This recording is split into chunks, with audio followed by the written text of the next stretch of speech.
நண்பர்கள் அனைவருக்கும் வணக்கம். நாம் இதுவரை யாரினுடைய உதவியும் இல்லாமல் தனித்து நின்று சுயேட்சையாக இயங்கி வருகிறோம். இந்த ஆளும் திராவிட முன்னேற்ற கழக அரசினுடைய அராஜகத்தை எதிர்த்து களமாடுவதற்கு அசாத்திய துணிச்சல் மட்டும் பத்தாது, அடிப்படை கட்டமைப்பு வசதிகளையும் நாம் வலுப்படுத்த வேண்டிய தேவை இருக்கிறது. அதனால் தங்களால் இயன்ற பங்களிப்பை விதைகளை இயக்கத்திற்கு செய்யுமாறு கேட்டுக்கொள்கிறோம். நன்றி. விதைகள் இயக்கம் இது மனிதருக்கு மக்களுக்குமான விதைகளின் குரல். வருகின்ற 2026 தமிழ்நாடு சட்டமன்ற தேர்தலில் மிக முக்கியமான கட்சிகள் மிக முக்கியமான கூட்டணி முடிவுகளை எடுப்பதற்கு 2 மருமகன்கள் முக்கியமான பங்கினை ஆற்றப் போகிறார்கள். அந்த மருமகன்கள் யார், அவர்களுடைய பின்னணி என்ன, அந்த 2 மருமகன்களுக்கும் இடையே இருக்கின்ற உறவு என்ன என்பதை பத்தி தான் இந்த வீடியோவில் நாம முழுமையாக விரிவாக பார்க்க போறோம். இதுவரைக்கும் நம்முடைய சேனலை நீங்க சப்ஸ்கிரைப் பண்ணாம இருந்திருந்தா மறக்காம சப்ஸ்கிரைப் பண்ணிக்கங்க. அப்ப நம்முடைய வீடியோக்கள் உடனடியாக உங்களை வந்து சேரும். அப்படி இல்லைன்னா கொஞ்சம் சற்று காலதாமதமாக வந்து சேருவதற்கும் வாய்ப்பு இருக்கிறது. எனவே சப்ஸ்கிரைப் பண்ணீங்க, அப்படியே பக்கத்தில் இருக்க அந்த பெல் சிம்பலையும் கிளிக் பண்ணீங்க. யார் அந்த மருமகன்கள்? ஒன்று திமுக மருமகன், இன்னொன்னு லாட்டரி மருமகன். யார் சொல்றேன்னு உங்களுக்கு தெரியும். மு.க. ஸ்டாலின் அவர்களுடைய மருமகன் திரு சபரீசன். அவர் பென் இந்தியா அப்படின்னு சொல்லிட்டு ஒரு நிறுவனத்தை வச்சு அவர் நடத்திக்கிட்டு வராரு. இந்த பக்கம் இன்னொரு மருமகன் யாரு அப்படின்னு பாத்தீங்கன்னாக்க லாட்டரி அதிபர் மார்டின் அவர்களுடைய மருமகன் தான் ஆதவ் அர்ஜுன். இந்த 2 மருமகனுடைய பின்னணி வாழ்க்கை என்ன அப்படின்னு பாத்தீங்கன்னாக்க ஒரு 10-20 வருஷத்துக்கு முன்னாடிலாம் இவங்க யாருன்னே யாருக்குமே தெரியாது. ஒரு சாதாரண ஏழை எளிய குடும்பத்தில் பிறந்தவர்கள் இன்றைக்கு லட்சக்கணக்கில் மாப்பிள்ளை சபரீசன் எல்லாம் பாத்தீங்கன்னா ஒரு 30 கோடி ரூபாய் வாட்ச் மட்டுமே கட்டுறாருனாக்க நம்மளாம் வாட்ச் எவ்வளவு வாங்குவோம்? இந்த வாட்ச் எல்லாம் ஒரு 5000 ரூபாய் ஃபாஸ்ட்ராக் வாட்ச். அப்ப என்கிட்ட எவ்வளவு இருந்தாக்க என்கிட்ட ஒரு 1000 ரூபாய் இருந்தாதான் ஒரு 10 ரூபாய் பொருளை வாங்குவேன். அப்போ ஒரு 30 கோடி ரூபாய்க்கு வாட்ச் கட்டுறாருன்னா அந்த சபரீசனுக்கு அப்ப எத்தனை கோடி ரூபாய் பணம் இருக்கும் அவருக்கு? ஒரு சாதாரண வாட்ச் ஒரே நேரத்தை தான் காட்டுது. அந்த வாட்ச் அவர் கட்டுறாருனாக்க 30 கோடி ரூபாய்க்கு வெறும் வாட்ச் மட்டும் கட்டுறாருனாக்க அவர்கிட்ட எத்தனை கோடி ரூபாய் பணம் இருக்கும்? அப்ப பணத்தை என்ன பண்றதுன்னு தெரியல. அப்போ ஒரு 10-15 வருஷத்துக்கு முன்னாடி அந்த சபரீசன் எங்க இருந்தாருனாக்க சோத்துக்கே வழி இல்லாத ஒரு ஏழை குடும்பத்துல தான் இருந்தாரு. ஆனா இன்னைக்கு 30 கோடி ரூபாய் வாட்ச் கட்டுற அளவுக்கு வந்திருக்கிறாருனாக்க எதனால? ஸ்டாலின் அவர்களுடைய பெண்ணை மடக்கியதால. மடக்கி இன்றைக்கு மருமகனாக மாறிவிட்டார். திமுகவிற்கே மருமகனாக மாறிவிட்டார். திராவிட மாப்பிள்ளையாக மாறிவிட்டார் நம்ம சபரீசன். அவர் ஒரு பக்கம். இந்த பக்கம் ஆதவ் அர்ஜுனா எடுத்துக்கிட்டாக்க அவர் ஒரு சாதாரண ஏழை எளிய விவசாய குடும்பத்திலிருந்து வந்தவர். அவர் இன்னைக்கு கோடி கணக்கில் சொத்து இருக்கக்கூடிய மார்டின் அவர்களுடைய பெண்ணை எப்படியோ மடக்கி அவரை திருமணம் செய்து அவர் ஒரு பெரிய குடும்பத்து மாப்பிள்ளையாகி மருமகனாகி இன்றைக்கு பெரிய பெரிய அரசியல் கட்சிகளுக்கு எல்லாம் போய் ஆலோசனை சொல்லக்கூடிய இடத்துல இருக்கக்கூடிய இடத்துக்கு எல்லாம் போயிட்டு இன்னைக்கு வந்து நிற்கிறாரு. இந்த 2 மருமகன்களுக்கும் எப்ப மோதல் ஏற்படுது அப்படின்னாக்க சில விஜய் தம்பிகள் எல்லாம் கோச்சிக்க கூடாது. உண்மையாக கோச்சிக்காதீங்க. நீங்க கோச்சிக்கிட்டாலும் பரவாயில்ல, இதுதான் உண்மையான விஷயம். விஜய் பக்கத்துல நிறைய துரோகிகள் இருக்கிறாங்க. சரி வாங்க, இந்த ஆதவ் அர்ஜுனாவும் இந்த சபரீசனுக்கும் எப்ப அறிமுகம் ஆகுதுனாக்க ஆதவ் அர்ஜுனா நம்ம பிகே இருக்கிறார் இல்லீங்களா, அவருடைய ஐபேக் டீம்ல ஒர்க் பண்ணிக்கிட்டு இருக்காங்க. அவங்க திமுகவுக்காக எலெக்ஷன் வேலை செய்ய வராங்க. அப்போ திமுக கூட இவருக்கு ஆதவ் அர்ஜுனாவுக்கு நெருக்கமான தொடர்புகள் ஏற்பட்டு அது மட்டும் இல்லாமல் பென் அபிஷியல் ஒரு நிறுவனத்தை நாம உருவாக்கலாம் அப்படின்னு சொல்லி இருவரும் முடிவு சேர்ந்து ஆதவ் அர்ஜுனா அவருடைய உழைப்பையும் போட்டுதான் அந்த பென் இந்தியா அப்படின்னு சொல்லிட்டு ஒரு நிறுவனத்தையும் உருவாக்குனாங்க. அது எலெக்ஷன் ஸ்ட்ராட்டஜியை உருவாக்கக்கூடிய நிறுவனமா திமுக வச்சிருக்கு. அவர் யாருங்க? பிகே. நம்ம கிட்ட இருக்கு பாருங்க பென் அப்படின்னு சொல்லிட்டு சபரீசனும் ஆதவ் அர்ஜுனாவும் இணைந்து உருவாக்கியதுதான் அந்த பென் நிறுவனம். அப்ப அந்த திமுகவில் ஆதவ் அர்ஜுனாவுக்கும் அந்த மாப்பிள்ளை சார் இருக்கிறார்ல சபரீசன் அவருக்கும் இருக்கக்கூடிய தொடர்பு எவ்வளவு நெருக்கமான தொடர்புன்னு நாங்க சொல்லி உங்களுக்கு தெரிய வேண்டியதில்லை. அதே ஆதவ் அர்ஜுனாவுக்கும் பிகேவுக்கும் இருக்கக்கூடிய தொடர்பு என்ன, திமுகவுக்கும் பிகேவுக்கும் இருக்கக்கூடிய தொடர்பு என்ன அப்படின்னு நாங்க சொல்லி தெரிய வேண்டிய அவசியமும் உங்களுக்கு கிடையாது. அப்ப இவர்கள் எல்லாம் ஒரே கூட்டு களவாணிகளாக தான் இருக்கிறாங்க. அப்ப ஒரு கட்டத்துல ஆதவ் அர்ஜுனாவுக்கும் சபரீசனுக்கும் ஒரு மோதல் வருது. என்னன்னாக்க அவர் திமுகவில் எம்பியில போட்டியிட அவர் விருப்பப்படுறாரு. எம்பியா மாறணும், நாம எப்படியாவது தேர்தல் ஆசை வந்துருது ஆதவ் அர்ஜுனாக்கு. நம்ம எம்பியா மாறி எப்படியாவது நாடாளுமன்றத்தில் போய் உட்காந்துடணும். அப்படி போய் ஒரு எம்பியா போய் ஒரு வலுவா போய் உட்காந்துட்டாக்க நம்ம மாமாவுக்கு, அதாவது லாட்டரி அதிபர் மார்டின் இருக்கிறார் இல்லைங்களா, அவருக்கு ஏதேனும் உதவிகரமா இருக்கலாம். ஏதாவது பிரச்சனைனாக்க போயிட்டு அந்த புரோக்கர் வேலைகள் எல்லாம் தரகு வேலைகள் எல்லாம் பார்க்கலாம் அப்படின்னு சொல்லிட்டு தான் ஆதவ் அர்ஜுனா ஆசைப்பட்டுக்கிட்டு திமுகவில் எம்பி சீட்டு கேட்கிறாரு. ஆனா திமுக யாரீங்கன்னா சும்மாவா? 10-20 வருஷம் ஏன் ஆயுசு முழுக்க கோடி கட்டி போஸ்டர் உடனே அந்த கொத்தடிமைகளே அலுவலகம் பக்கமே வரவிட மாட்டானுங்க. ஆதவ் அர்ஜுனா கேட்ட உடனே பக்கத்தையும் தூக்கி கொடுத்துருவானுங்களா?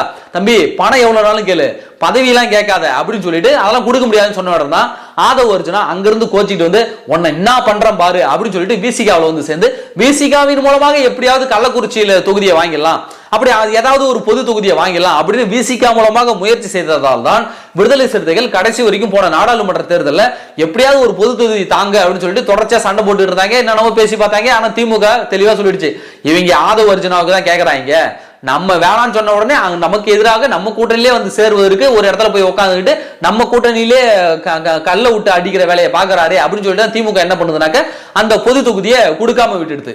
அதுலயும் விரக்தியான ஆதவ அர்ஜுனா என்ன பண்றாருனாக்க எப்படியாவது திமுக வீழ்த்திடணும் கங்கணம் கட்டிக்கிட்டு இந்த பக்கம் விஜய் பக்கம் போறாரு.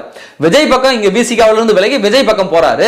விஜய் கிட்ட ஒரு நரேட்டிவ் செட் பண்றாரு. ஆரம்பத்துல என்ன பண்ணாருனாக்க அதிமுக கூட தான் விஜய் போகணும்ன்ற மாதிரி அடிக்கடி அதிமுக தலைவர்கள் பேரை உச்சரிக்கக்கூடிய வேலை இதையெல்லாம் பார்த்தாரு ஆதவ அர்ஜுன். அப்போ சபரீசன் ஒரு இடத்துல காம்ப்ரமைஸுக்கு வராரு. சபரீசன் குரூப் என்ன பண்றாங்கனாக்க திமுக குரூப் என்ன பண்ணுதுனாக்க லாட்டரி அதிபர் மார்ட்டினே நேரடியாக தொடர்பு கொண்டு மருமம் பண்றதெல்லாம் சரி கிடையாது, ஒழுங்கா அது என்ன ஏது அப்படின்னு வந்து பார்த்து பேசி விடுங்க அப்படின்னு அவங்க சொல்ல அவங்க அழுத்தம் கொடுக்க அப்புறமா தான் இவர் வந்து போய் திராவிட மாப்பிள்ளை சபரீசனை போயிட்டு ஆதவ அர்ஜுனா அடிக்கடி சந்திக்கிறாரு. இப்ப சமீபத்துல ஒவ்வொரு வாதமும் ஒரு 3 முறையாவது சபரீசனை சந்திச்சு ஆதவ அர்ஜுனா வந்து பேசிடுறாரு. அப்போ பேசிட்டு இருக்கும்போது இவங்களுக்குள்ள இருக்கக்கூடிய அந்த சின்ன சின்ன பிணக்குகள் எல்லாமே சரி கட்டப்படுது. இந்த சூழல்ல தான் தாவேகா மேடையில இருந்து ஆதவ அர்ஜுனா பாஜக தலைவர் அண்ணாமலையை விமர்சிக்கிறாரு.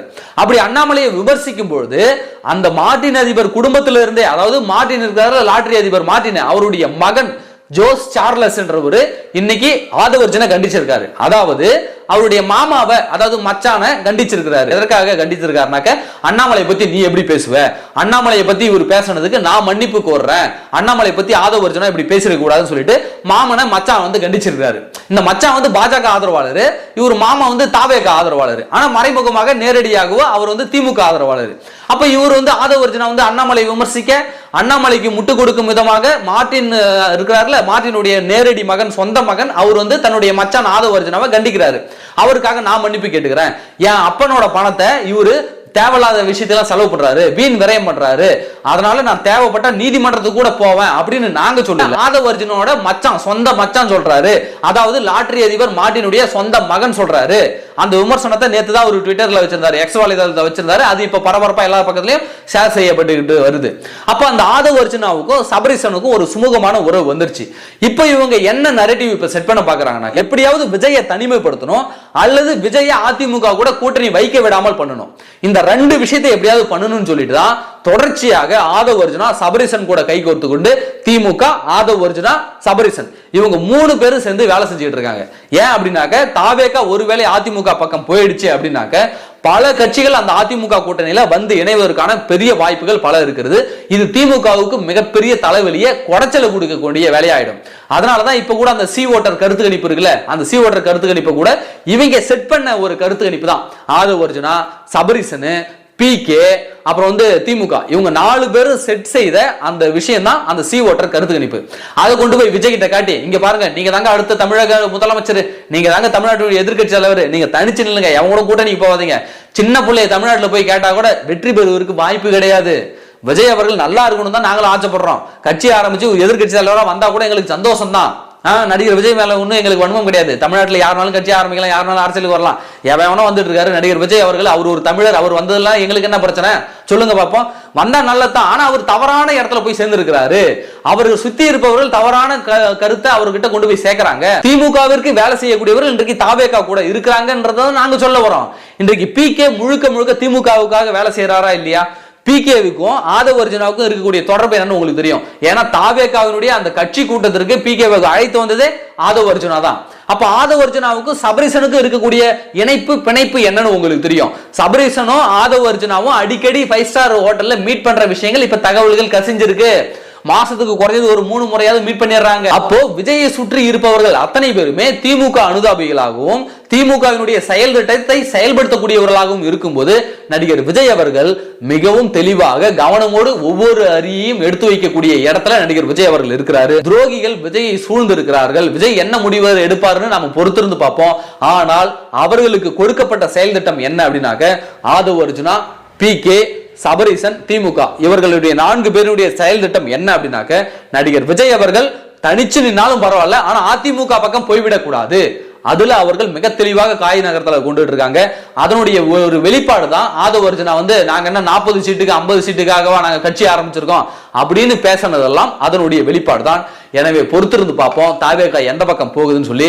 வழக்கம் போல தாவேகா ஒரு நல்ல முடிவை எடுக்க போகுதா அல்லது இவனுங்களெல்லாம் ஒண்ணு கூடி கொண்டு போய் தாவேகாவை ஒரு முட்டு சந்தில நிக்க வைக்க போறாங்களா அப்படின்னு நம்ம பொறுத்திருந்து பார்ப்போம். ஏன்னாக்க தாவேகாவிற்கும் இது வாழ்வா சாவா என்ற போராட்டம் தான். ஏன்னா போன மக்களவை தேர்தலிலே தாவேகா போட்டியிட்டு தன்னுடைய வாக்கு பலத்தை ஒருவேளை நிரூபித்திருந்தால் இந்த சட்டமன்ற தேர்தலில் ஒரு பெரிய பேரத்தை யாருக்கிட்டனாலும் பேசலாம், அடிச்சு பேசலாம். ஆனா இது வரைக்கும் தன்னுடைய வலிமையை நிரூபிக்கல. இது ஒண்ணு. இன்னொன்னு, தன்னுடைய சினிமா வாழ்க்கையை விட்டுட்டு வராரு. சினிமா வாழ்க்கையில இன்னைக்கு ரெட் ஜெயண்ட் வந்து எந்த அளவுக்கு ஆதிக்கம் செலுத்துதுன்னு உங்களுக்கு தெரியும். ஒருவேளை நடிகர் விஜய் அவர்கள் தனித்து நின்று தோற்று போனாலோ, அல்லது எதிர்கட்சியில் சேராமல் எதிர்கட்சிகள் கூட கை கோர்க்காமல் தனித்து நின்று தோற்று போனாலோ, ஒருவேளை திமுக ஆட்சி அமைந்தாலோ இவருடைய சினிமா வாழ்க்கை இன்னும் அழிஞ்சு போயிடும், அதுல பாதாத்துக்கு போயிடும். யாரு அதுக்கப்புறம் விஜயை வைத்து படம் எடுப்பதற்கு யார் முன் வருவா? அவரே ஏதேனும் நிறுவனம் தொடங்கி அவரே ஏதேனும் படம் எடுத்தாதான் உண்டு.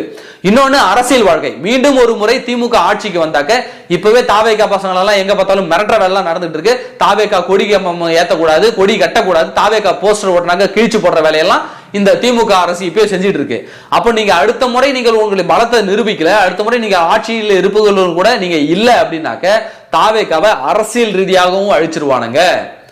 விஜயோடைய சினிமா வாழ்க்கையிலும் மிகப்பெரிய குடைச்சல்களை கொடுப்பாங்க. தியேட்டரை ஒதுக்க முடியாது. அடுத்த முறை திமுக ஆட்சிக்கு வந்தா தியேட்டரை விட மாட்டானுங்க, படம் ரிலீஸ் ஆக விட மாட்டானுங்க, கட்சியில் இருக்க தொண்டனெல்லாம் எங்க இருக்கிறானே தெரியாத மாதிரி சில்லா உடைச்சிருவானுங்க. இந்த வேலையை திமுக பார்க்கும், கடந்த காலத்துல பார்த்துருக்கு. அப்போ மிகப்பெரிய ஆபத்து விஜயை சுத்தியும் இருக்கிறது.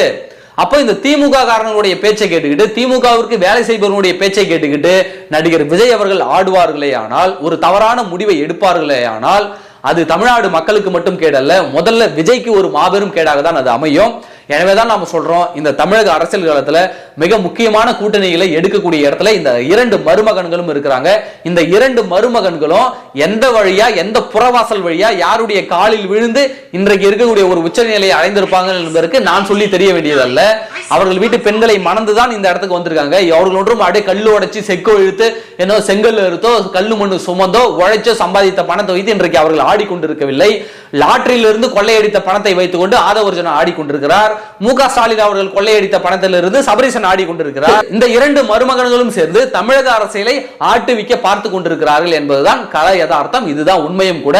தொடர்ச்சியாக ஆதவர்ஜுனா சபரீசன் கூட டச்ல இருக்கிறாரு. தொடர்ச்சியாக 5 ஸ்டார் ஹோட்டல்ல போயிட்டு அவருடைய மீட்டிங் வழக்கம் போல நடந்துகிட்டு தான் இருக்கு. நடிகர் விஜய் அவர்களுக்கு இது அரசல் புரசலாக இந்த செய்தியும் போயிருக்கிறது. வெகு விரைவில் ஆதவர்ஜுனாவின் மீது நடவடிக்கை எடுக்கலாம் என்ற தகவல் கூட இருக்கிறது. ஆனால் இப்போதைக்கு அவர் எடுப்பாரா என்று பொறுத்திருந்து பார்ப்போம். அது மட்டும் இல்லாமல் பிகேவும் திமுகவுக்கு தான் வேலை செய்கிறார். சபரீசனுடைய பெண் நிறுவனமும் திமுகவுக்கு தான் வேலை செய்யுது. சுனில் கனகலுவும் அவரும் பிகேவுக்கு தான் வேலை செய்யறாரு. அப்புறம் ஆதவர்ஜுனாவும் பிகேவுக்காக தான் வேலை செய்யறாரு. ஒட்டுமொத்த அனைத்து தேர்தல் வியூகங்களை வகுக்கக்கூடிய அத்தனை நிறுவனங்களும் இன்றைக்கு திமுகவிற்காக மட்டுமே வேலை செய்கிறது.